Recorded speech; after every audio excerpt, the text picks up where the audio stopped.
અહીંયા જેટલા ગુરુજનો ઉપસ્થિત છે એમની જ્ઞાન અને ઉંમર એ બંનેના હિસાબથી હું એક બાળક સમાન છું, એટલે બોલવામાં કંઈ ભૂલચૂક થાય તો બાળક સમજી અને માફ કરજો.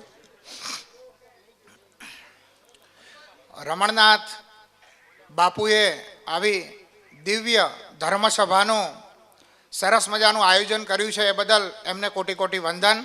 અત્રે ઉપસ્થિત તમામ ગુરુજન સંતજનોને ચરણોમાં કોટી કોટી વંદન, તેમજ તમામ ભક્તોને હું વંદન કરું છું.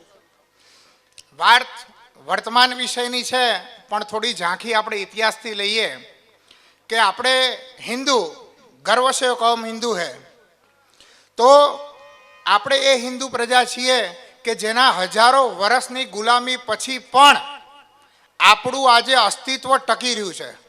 દુનિયાની જેટલી પણ સંસ્કૃતિ જોઈ લો કે ત્યાં 50 વર્ષ 100 વર્ષ અથવા 200 વર્ષ વિદેશી આક્રમણ થયા હોય, એ બધી સંસ્કૃતિ આજે ઇતિહાસના પાના ઉપર છે.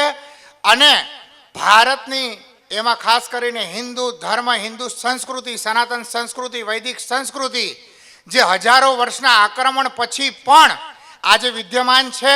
અને એના માટે આપણા રાષ્ટ્રવાદી મહાપુરુષોને, આપણા રાષ્ટ્રવાદી પુરુષોને આપણે એમને કોટી કોટી વંદન કરવા જોઈએ કે એમની લડાઈ થકી આજ આપણે અહીંયા શાશ્વત જીવન છીએ. પણ એક કહેવત છે કે જેને પોતાના ઇતિહાસનું અભ્યાસ નથી કર્યો એમના ભવિષ્યનો પાયો નાખી શકતા નથી. તો આપણે 1000 વર્ષ સુધી ગુલામ રહ્યા છતાં પણ આપણું અસ્તિત્વ ટક્યું છે એ સત્ય છે. પણ આપણે 1000 વર્ષ શું કામ ગુલામ રહ્યા એનું જો થોડુંક ચિંતન કરીએ અને ગુરુઓનો વાણીઓથી એનો થોડો મર્મ નીકાળીએ તો આપણને ગુલામી માટે સૌથી મોટી જવાબદાર કોઈ બાબત હતી તો બાબત એ હતી કે આપણને ગુલામીના દુઃખ કરતાં સ્વર્ગની અપેક્ષા વધારે હતી. અહીંયા હું કોઈ સ્વર્ગ અને નરકની અપેક્ષા કે એની જે શાશ્વતતા છે એના ઉપર કોઈ પ્રશ્ન નથી ઉઠાવતો, પણ રાષ્ટ્રવાદ જેવું પણ કંઈ હોવું જોઈએ ને. તો મોગલોની કોઈ કહે કે ગુલામી મળશે પણ જો તમને સ્વર્ગ મળી જશે સાથે સાથે, તો આપણે એ હિન્દુ પ્રજા છીએ. થોડું કડવું છે પણ સત્ય છે કે મોગલોની ગુલામી સ્વીકારવા તૈયાર હતા, પણ સ્વર્ગની અપેક્ષા અને સ્વર્ગના સુખને આપણે મનથી દૂર કરવા માટે તૈયાર નહોતા. એટલે જો મૂળ કારણ આપણી ગુલામીનું સમજીએ તો આપણી ધાર્મિક નપુંસકતા એ આપણી હિન્દુત્વની મૂળ ગુલામીનું કારણ છે, જેની અંદર પાપ અને પુણ્યની ખોટી વ્યાખ્યાઓ જે વ્યક્તિ મોગલો જેવા સૈનિકો ઉપર 100 સૈનિકો ઉપર એક એક હિન્દુ કાફી પડી જાય, એ ભક્તિ માર્ગની ગેણ સમજણમાં આવી અને એવડો નપુંસક થઈ જાય કે કીડી ઉપર પણ જો પગ મૂકે ને તો આખી 100 વર્ષની જિંદગી મેં પાપ કર્યું એમ કરીને નપુંસકતાની જિંદગી જીવે.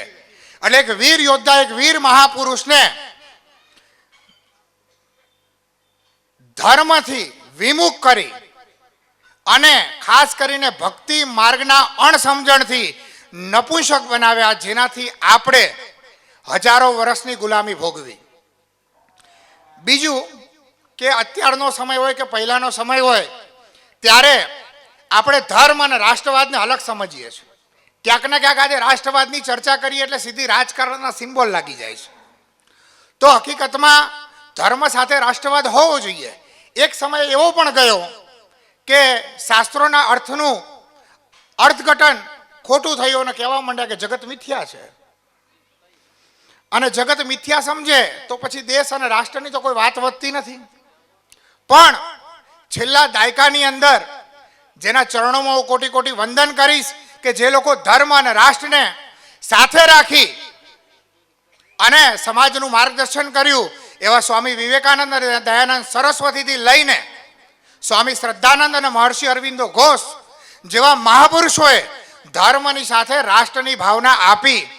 તો એક બાળક તરીકે કહું છું કે આજના સાધુ સંતોની અંદર પણ ધર્મ સાથે રાષ્ટ્રવાદ હોવો બહુ જરૂરી છે અને ધર્મની સાથે રાષ્ટ્રવાદનો પ્રચાર પણ થવો જોઈએ. કેમ કે રાષ્ટ્ર સુરક્ષિત છે તો આપણે આપણી પરંપરા સુરક્ષિત છે, બાકી સુરક્ષિત નથી.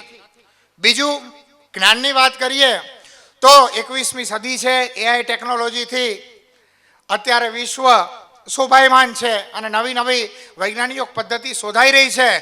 તો આજના સાધુએ પણ જૂના જ્ઞાનને, સત્ય સનાતન જ્ઞાનને આજની નવી પેઢીને નવા પરિપ્રેક્ષ્યમાં અને નવા શબ્દોની અંદર જેવો દેશ એવો વેશ કરી અને પીરસવું જોઈએ.